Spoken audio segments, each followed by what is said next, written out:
In the dessert category, right? Little something sweet, right? You got cheesecake, my all-time favorite, little Oreo vibes, right? You got apple pie, put some ice cream on that, really good. Regular ice cream, milkshakes, and then you got the NLM. You know what the NLM is? Niggas like me. Niggas like me. So while you play that family dynamic with you and Big Papa, I love that. Next time he come pick the kids up, niggas like me is picking you up and coming outside because all you need is a little something sweet. This is It's a Nice Conversation podcast. You know what it's headed.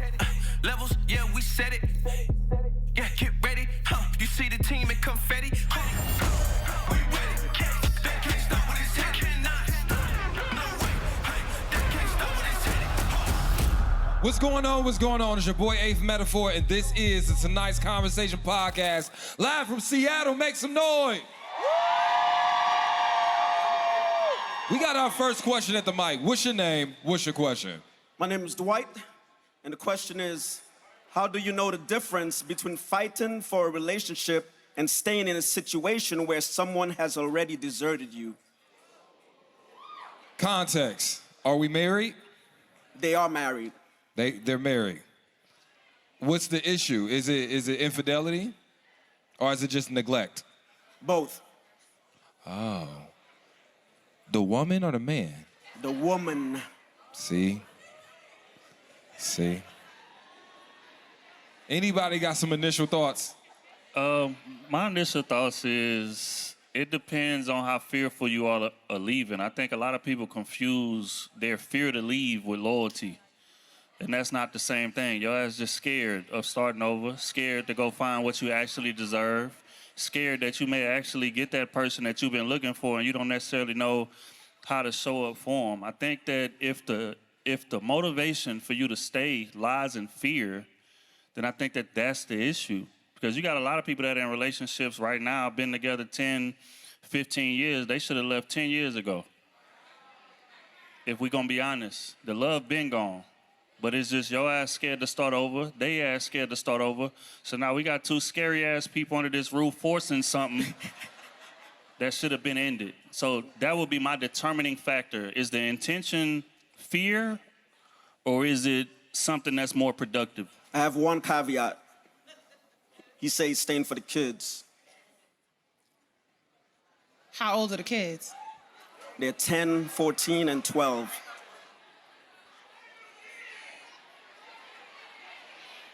They said, fuck them kids. That's wild. Some wild and crazy things here.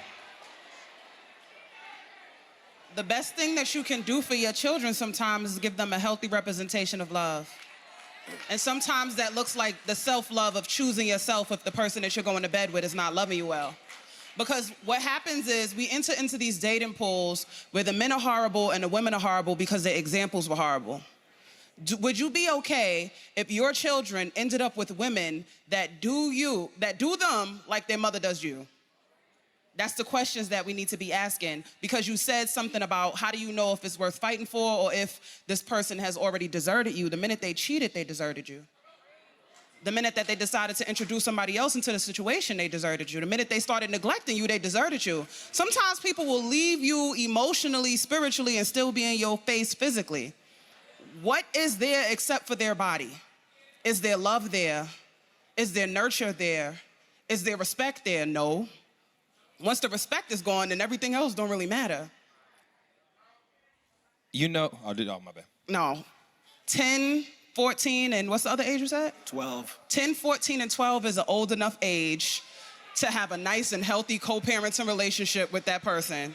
The kids are old enough to have their own cell phones that they can come and they can call dad, and I want you to come get me on the weekend. They're old enough that they can be at this house half the week, at that house half the week. The staying for the kids thing is a cop-out that parents use when they too scared to walk away, like Trill said. You know, what gets me the most, and I know we all cling on to infidelity because it's the juicier part of the story, but the part that get me is the neglect part. It's the quit on the relationship part. Because everybody in this room got different tolerance levels, different deal breakers, but about everybody can agree neglect, not showing up in this relationship, not acknowledging me, not tending to me, not keeping those vows that you made, those things are more indicative of, hey, listen, maybe I got to do something different. And Mike, what happened? No, finish. I'm No, sorry. no. I was just killing time till you got ready. Sitting next to Kitty so long, the spirit just be moving through me sometimes. And it called me to a Bible verse mixed with my experience in healthcare. Right? Here we go. Walk with me. First thing I'm going to say is, they said the weapons will form, but that does not mean they will prosper. Whether it's infidelity, lack of sex, struggle in communication, if you go through something, if you're with somebody for so long, you're going to go through something. But it's not about what you go through, it's about what you get through. It's not about what you go through, it's about what you grow through. So if you take those two things with the cocktail, like we're gonna call this the grenadine, of no weapon formed against you shall prosper, then this might be a situation where we're just experiencing some normal sinus rhythm. And all of my people in the medical profession will understand what a normal sinus rhythm is. Because if you're in a relationship for too long and don't nothing pop off, that shit is dead. Now, if you go on and then every couple of months, couple of years, some shit happens and then you get through it, right? And then something else happens, you know what I'm saying? Right? But it's not until you don't have any peace in between your storms that you really got problems. A lot of people be reading that verse in their Bible about distance instead of the verse in their Bible about patience, about work. A lot of people join these relationships off of what they can receive from them and not what they put in them. And then they drive the relationship till there's no gas in the car and then get an attitude, whether you're in the passenger seat or the driver's seat. You just going through some normal sinus rhythm. Oh, you was cooking a little bit, but I just... A little bit. That boy cold. That steak done. Here's the reality of the situation when we speaking on that verse. Sometimes the weapon formed against you is your spouse. Sometimes the very thing that you are fighting against, where you appearing as, oh, I need to fight with this person, and they're the thing that you are constantly fighting. The reality is that there are no qualifications to take vows. There's nobody that is in front of us that is telling us that, hey, you're marrying the right person. So unfortunately, in a lot of situations, you end up married to the wrong person. We fight so hard sometimes for the mistake that we made because we don't want to admit that we made a mistake. And we don't want to take that L to say, I did bad by choosing this person. Sometimes the best thing that could happen for you is that second husband or that second wife. Because we look at marriage as if it's the whole same lens, right? Fight for the marriage. That first husband or that first wife be killing you. They be draining you. They be changing the way you view them vows. They be making you think that's what marriage is, and then you free yourself from that, and you get that second chance, and then you realize I took vows with a wrong person, and this is what it's supposed to look like. It's supposed to look like love. It's supposed to look like loyalty. It's supposed to look like communication, and when we fighting against things, we're not fighting each other. Sometimes the weapon formed against you is the person that you chose, and you don't have to keep choosing that person for them vows. Well, I appreciate y'all input. Lance, you had something? No. How that quote go? Sometimes people can hold you down, or they can hold you down. You already know what to do, bro. Well, it ain't me. It's my friend. Your friend. Appreciate your question. I appreciate it. I just wanted to finish this briefly. And normally I'm not an advocate for trying ass people. That the best they can do is try. But here's the thing. when you stop even trying. It's just hard to hold on to something when you're not giving me nothing to work with. So, again, some of these things are normal. I understand that. But some of the things are asystole. Is that what it's called? Asystole? Asystole. Ooh. Asystole? Is that what it's called? SAT word. SAT word. Asystole? Is that the dead? And what I mean by that is I just hope that in this marriage that the effort comes back. The effort to care, the effort to work, the effort to get through it. Because if one person is doing it and the other person isn't, this is when you feel way down, burdened, and you just keep, Mike, I'm just saying, I'm hoping. Ain't two become one. Two become one. So even when I'm weak, I'm not weak because you're not weak. Yeah. Even when you're weak, you're not weak because I'm Can I say this? Sometimes when your leg is sick, you don't want to lose your leg. You don't. But sometimes, You about to go Deion Sanders? In order to save your life, you got to cut that off. And it's going to feel like cutting a piece of you off because it was a piece. I done had this leg all of my life. But I got more life in front of me than behind me. And in order for me to live to the fullest, I got to let this go because here's the thing. Sometimes you stay with the wrong person and it affects you. Their toxicity, their trauma, those demons that they bringing back in that marriage because they up there cheating on, and shit on you, that stuff start to weigh you down. And sometimes I get it. Cutting off a partner is like cutting off your left lung. But if that left lung is killing me, he gotta go.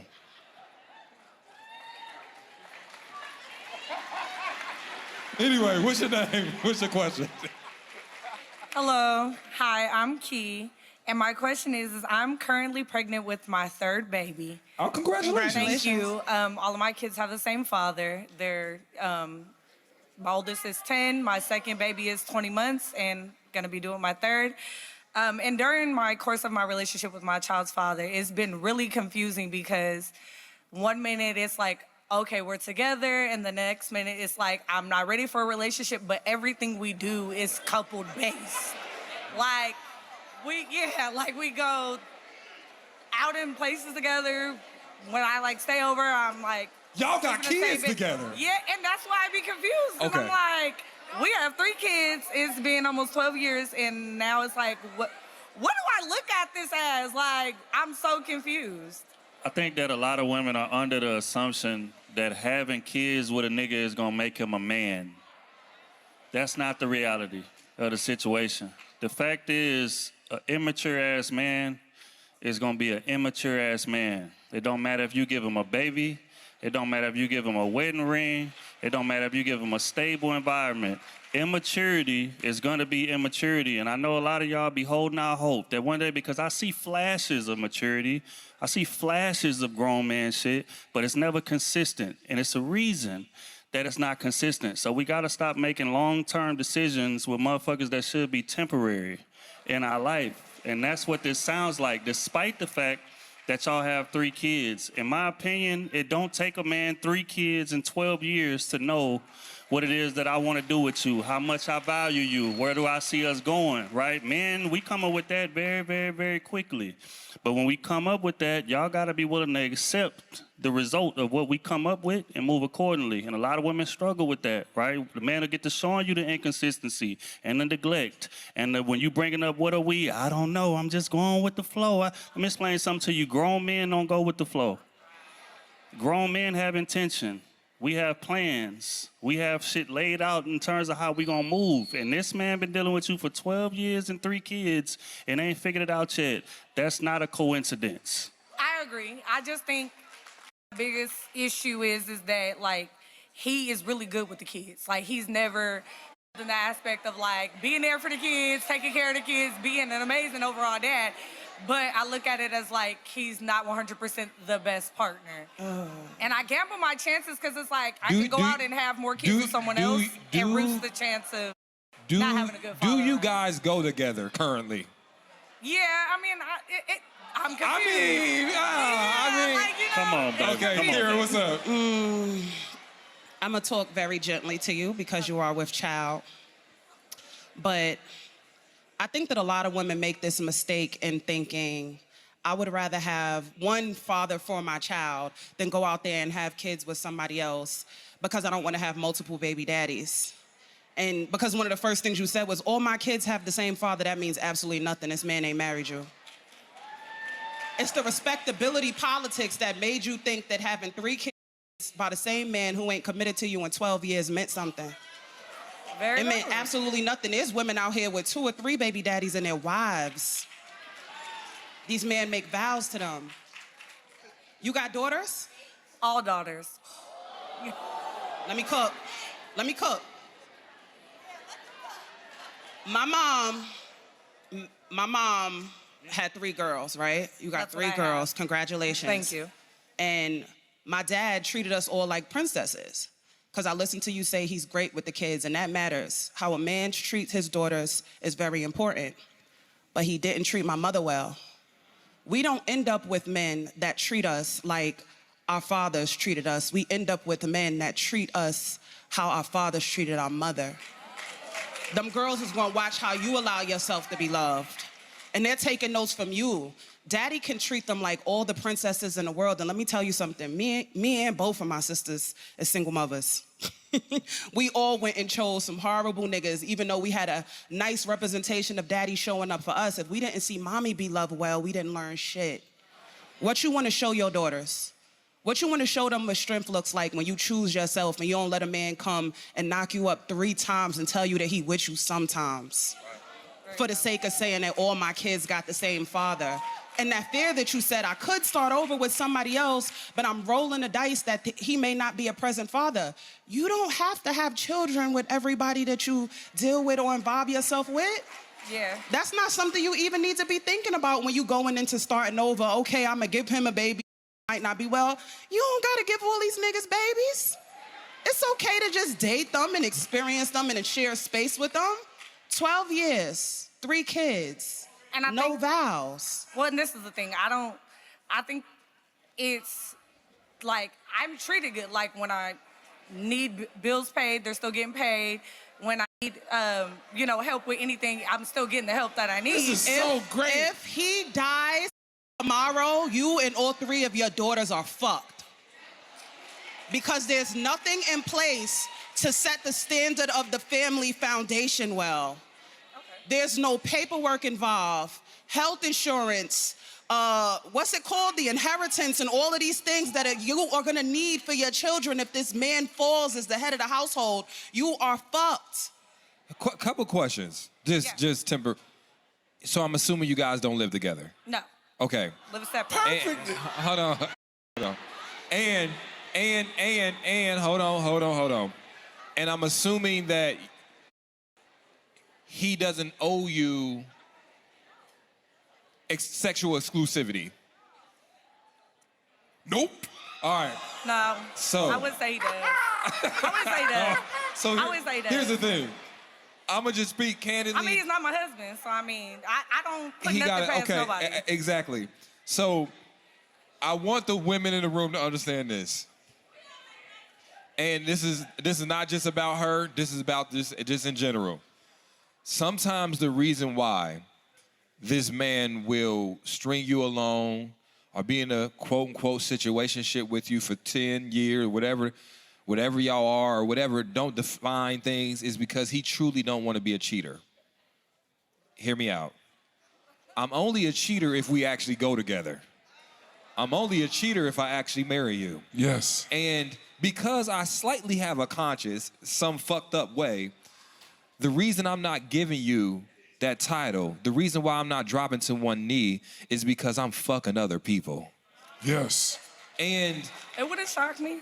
you said what? It would not shock me. I don't put Yes. nothing past nobody. Now, because I'm gonna say this and I'm gonna bounce it to you, Mike. Bounce it. 12 years, 3 kids, you have to think about what's the reason he's not. Because if you're saying we basically are, why isn't he?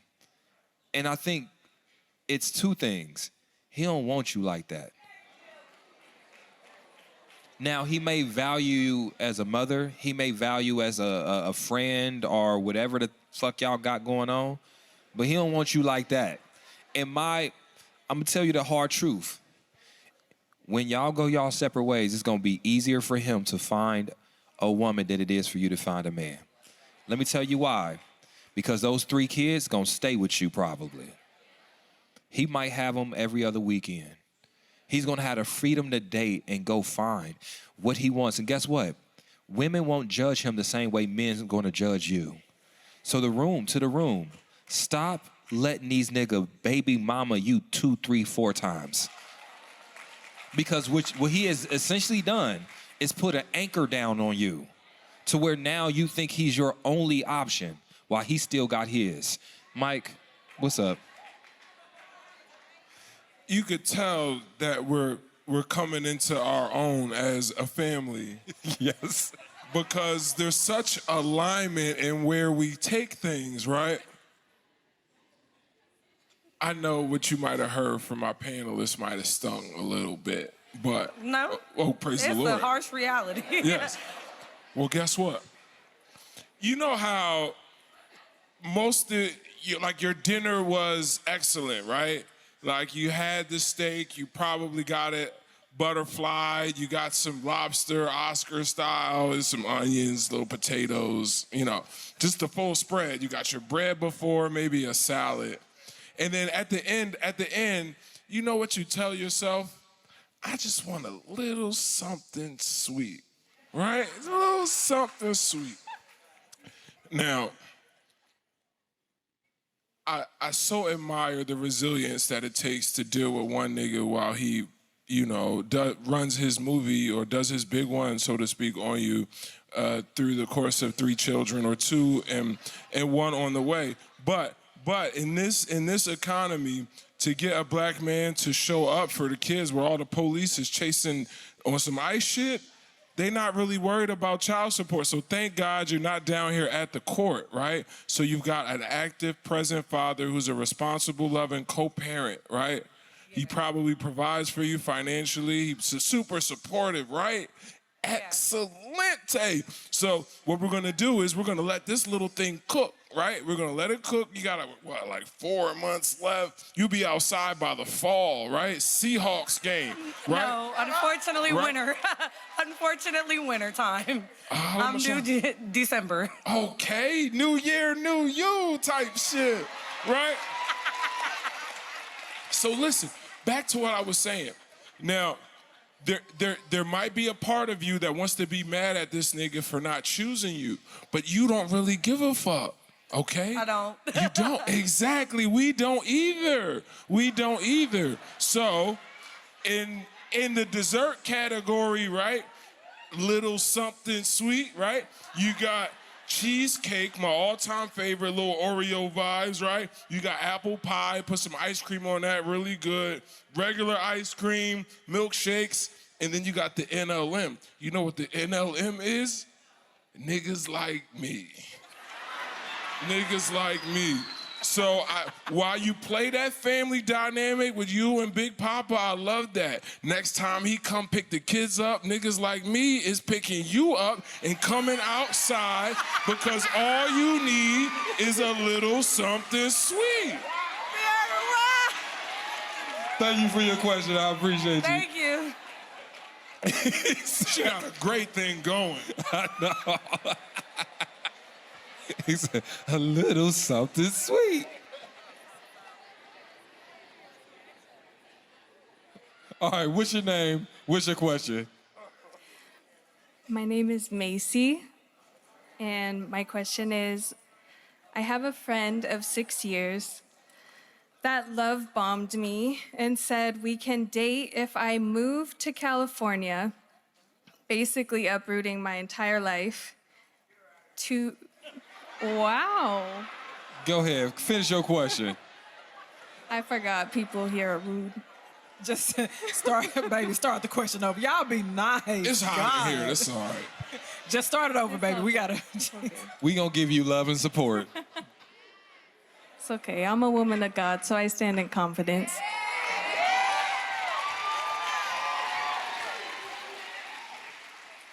Anyways, he said if I moved to California, which I previously lived before, that we could try to date. But a month after visiting him, he and his ex started following each other.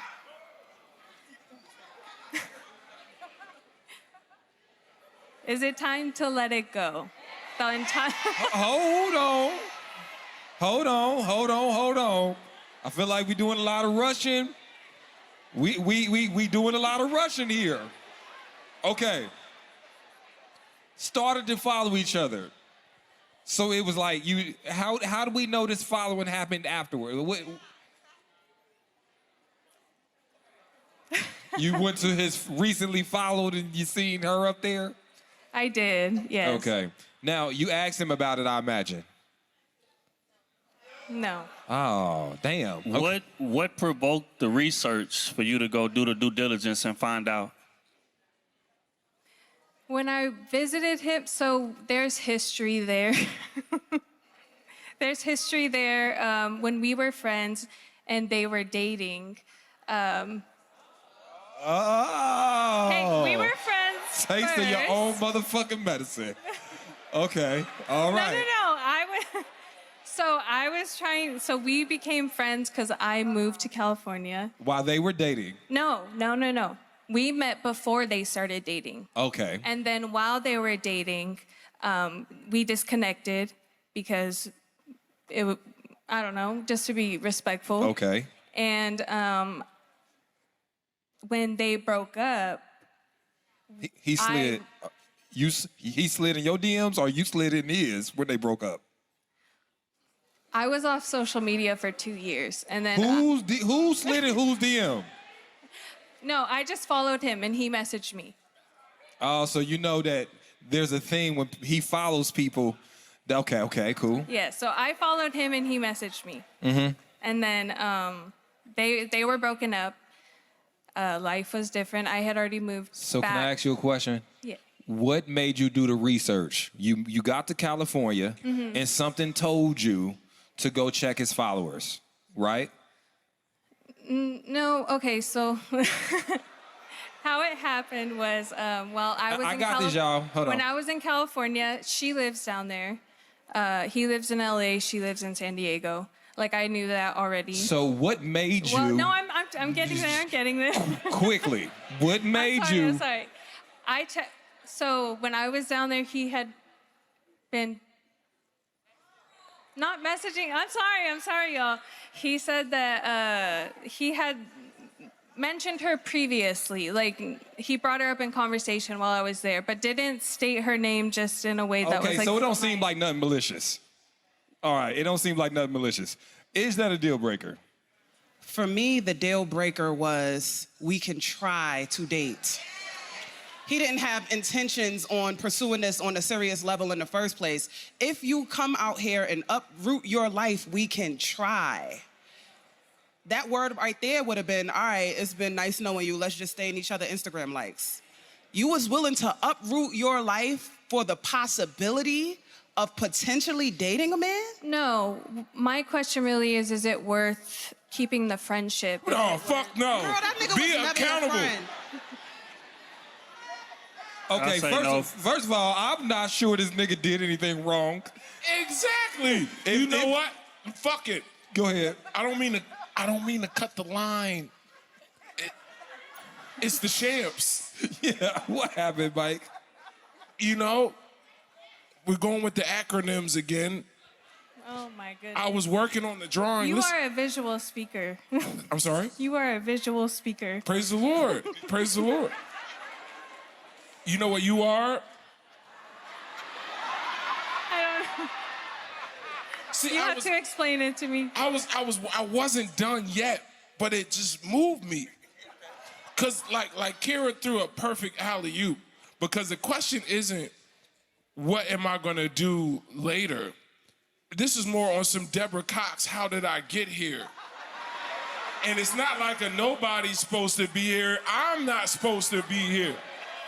What I think was really going on way back when was this little complex I call, it happens in the winter, in the spring. It's called Not Enough Niggas. So he might have hit you change of season. You didn't have enough going on in your life that a nigga trying to get you to uproot your whole life didn't sound ridiculous. It almost sounded appetizing. Because you didn't have enough people in your kiddie pool, your big man's pool. This part wasn't even open that day. My biggest concern is if you're not doing anything, even a BS man can disturb you. If you don't got nothing going on in your life, even the most silly, diabolical, delusional of ideas will absolutely sound exciting for you because you don't have your feet in any ground. Not the Bible, not the library, not your village, not your job, not your degree. If a man can convince you to move anywhere other than from your bedroom until your front door, it's not time yet. He did not convince me. That's the You point. volunteered. No, I didn't. So what Who happened? volunteered? I declined. I came back. I stayed. You came back. I came back to Washington. It was But a, you went it was there. a visit. Yes, I was there on vacation, and while I was there, he knew I was there. He asked to see me. Okay, well, I appreciate your question. Thank you. I think we got it then. So I think the friendship part, I think we passed that. We passed that. Hold on, wait a minute. Go ahead. I was so confused the whole time. I'm sorry, baby. That's why I was so quiet. It's nothing. I was just so No, it's confused. Okay. Gather yourself. It's complex. It is, child. Okay. When the audience first responded to you asking your question, you said you were a woman of God. Mm-hmm. Okay. You know the Lord's Prayer? Do you? Our Father that art in heaven. Hold on, wait, pause. For everybody that knows the Lord's Prayer, raise your hand. Can y'all say the Lord's Prayer? Who art in heaven, hallowed be thy name, thy kingdom come, thy will be done on earth as it is in heaven. Give us this day our daily bread, and forgive us our trespasses. Hold on, stop. And lead us not into temptation, but deliver us from evil. Stop. And lead us not where? But deliver us from where? And lead us not where? But deliver us from where? You said you are a woman of God, and you said this man love bombed you. The God that I serve responds to prayer. So when I go into the closet and say, God, and lead me not into temptation, but deliver me from evil, do you believe that God is going to respond to that? So if somebody love bombs you, that's temptation. But if I ask God not to lead me into temptation, he ain't going to do that because that's not how God works. He'll give you a test, but he won't tempt you. That's what the enemy does. That's his tactic. So when I go to God with this concern, and in my prayer, I close my prayer with the Lord's Prayer, he's going to respond to that. There's no confusion in it. There's no confusion in it. For thine is the kingdom. For thine is the kingdom, the power, and the glory. Amen. That means it is done. Take it to your closet, baby, and leave that man alone. Amen. Appreciate your question. Thank you. I'm sorry, did I take the church? Nah, that was good. Yeah. And shout out to y'all, because wait a minute. I like that. I like to see y'all. You know what I'm talking about? Okay, I'm sorry. What's your name? What's your question? Hi, I'm P, and so I'm up here because I wanted to know, what do I do about a girl that likes me, but I don't like her? I got out of a 5-year relationship, and I've been doing me for the past year. I'm trying to get back to just me, not really like dating or anything, but this girl comes along. We've been hanging out.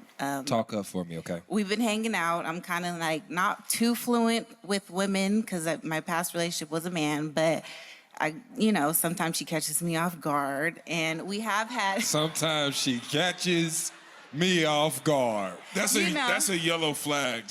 Okay, go ahead. There might be like a drunk night, you know what I mean? Like there was my birthday and, you know, some things happened, some things went down, didn't really go that far. We woke up the next day like everything was normal, okay? But we hang out a lot and I really just want to be friends because I want to start dating like men again, but I don't feel like she want me to do that and she kind of be popping up on me and all that. And I don't really want her like that. And it's... Okay, so Mike, what you say?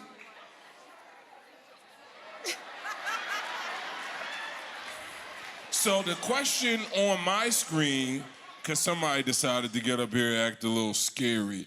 What do I do about a girl who likes me, but I don't like her back, but we are sexual and I just want to be friends? Right. Ladies and gentlemen, you are looking at the problem. Oh my God. You are looking at the problem, and I mean, and the biggest reason why you're a problem is because you don't want to claim your own wreck. Okay. You don't want to put your own jersey on for the chaos that you have created. But guess what? Love is patient, love is kind, and you are in the pole position because somebody wants something from you and you don't really feel like giving it to them. When I'm in positions like that, you know what I do? I get out my invoice and my calculator and I charge double because you're providing a service and it must be met with compensation. And I bet you she won't pay for it because you're new, so you might eliminate yourself from the whole problem just by creating a price. Okay. Mike, okay. That was fucking brilliant, okay? Kira, what's up? So you said that your previous relationships have been with men, right? Yeah, only men. You've ever experienced a man entertaining you because he was bored? Absolutely. Have you ever experienced a man that you liked more than he liked you? Unfortunately. Have you ever experienced a man playing with your emotions when he knew how you felt about him, but he wasn't invested in you, but he still entertained you? Yes, I've been upfront. No. Experience all of these things from a man so you know how it feels. Right. And instead of acknowledging that you didn't want to become like the men that hurt you, you thought it was okay to do that to somebody else. Because you're not oblivious to them feelings of knowing what it's like to have somebody like you and not like them back. Right. Ain't enough liquor in the world that's gonna make me a horrible person. Okay. If I don't like you, you don't touch me. If I don't like you, you don't touch me. You know what it feels like to lay down with a man who you know does not like you, right? Because after they finish using you for their own sexual desires, you can feel that post-nut clarity come over their body. Because they don't want to cuddle you. They don't want to give you the time and attention. It just becomes just sex to them, and that makes you feel low, right? Absolutely. That makes you feel used, right? Right. So if you're not okay with men doing that to you, then why you felt that was okay to do that to that woman? I didn't want it to go this far. And it's not even that far on my part. I've been I'm very upfront. I'm very upfront about everything, even from the beginning. You're very full of shit. Okay, so have you ever had a man? Let me flip it back. Have you ever experienced a man saying, "Hey, I'm not looking for anything serious. I'm just here for a good time, not a long time," but he still does all of the things that make you feel like it could be something more? Yeah. Even with the words that you say, it's the actions that follow that confuse people. Right. And you know that because you've experienced it. Sometimes when we get emotionally abused, instead of us healing from it, we become our abusers. Okay. There's a saying that says hurt people, but hurt people can heal people if you heal yourself first. Okay. You was not ready to date after your long-term relationship because you didn't even care what you was doing to somebody else's emotions. How many times has a man told you, but you knew what this was? You regurgitating the lines that they used on you to that lady because you don't care about her like the men ain't care about you. Ain't nothing worse in the world than having a man hurt you than become him. I don't want to be a reflection of the worst parts of you. Right. I don't want you to make me who you are. I don't want to turn into all of the niggas that have hurt me, lied to me, mistreated me, and used me for their own sexual desires. And we do that because we discard people. And it happens a lot in lesbian or bisexual relationships. You feel like, you knew that I wasn't in this for the long run, man. Don't become no man. The worst thing you can do as a woman is become a man, no shade. Hey, I'm offended. All right, now hold on, goddammit. Now, listen. Because what it sounded like to me, that girl was trying to turn her out and she failed. She I feel that tried way to too. turn her out knowing that she's straight and she failed. She failed at that. She became an eater. Because that's exactly what she is. That was your eater for a little bit. And Birthday, you was a little drunk. Did you eat back? And see, here's the I've been thing. very upfront. This is I'm how, not. listen, ladies, I'm going to tell you how you know it ain't into you. Is if... Spill it! If he allow you to continually eat him and he don't eat you back, he don't like you like that.